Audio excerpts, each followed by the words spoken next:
Hi Year 13s.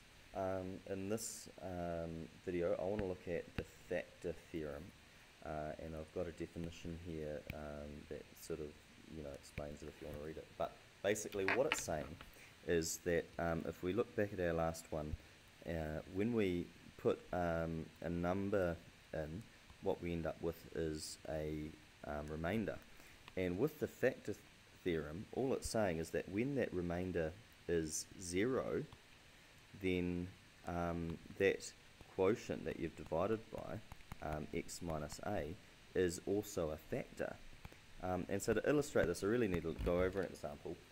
And so let's do that with this one, and you'll see what I mean. So this says determine the factors of this polynomial.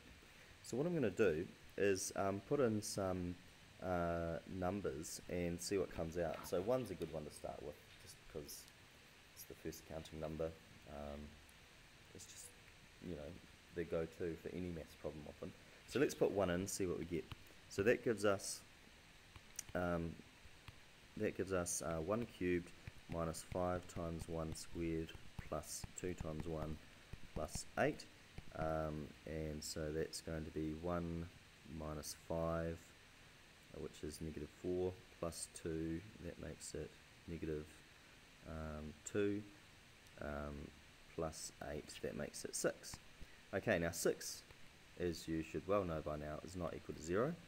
And so what we can say is therefore x minus 1 is not a factor. Okay, now it seems a little bit like trial and error, and to an extent it is, but reasonably quickly factors pop out because there's only, the factors of 8 are only so few.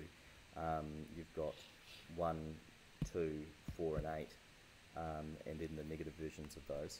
So we only have to go through a few before we pick up on something.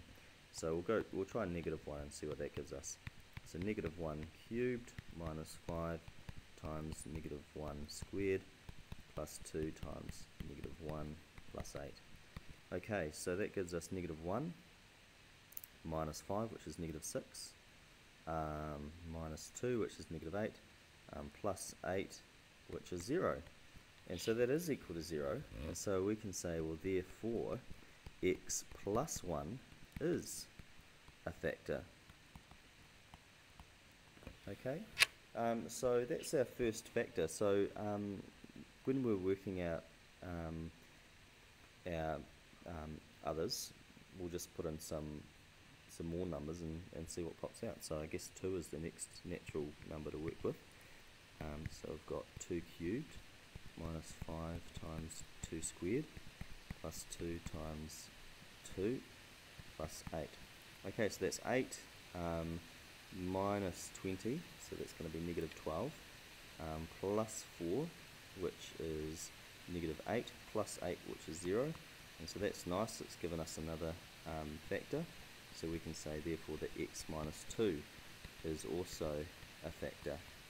Okay, now that we've got two factors, we don't really need to do much more, because all we have to work out is if we go 1 times negative 2, that gives us negative 2. So what number times negative 2 gives us negative 8?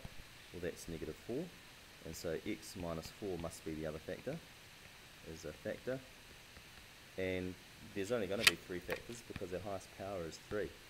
And so we can say that this polynomial that they've given us, which is x cubed minus 5x squared plus 2x plus 8, is going to be equal to x plus 1 times x minus 2 times x minus 4.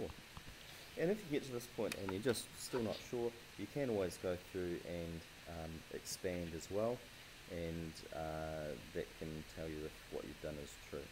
Okay, I'll end the video here, and on my next video I'll look at example 2.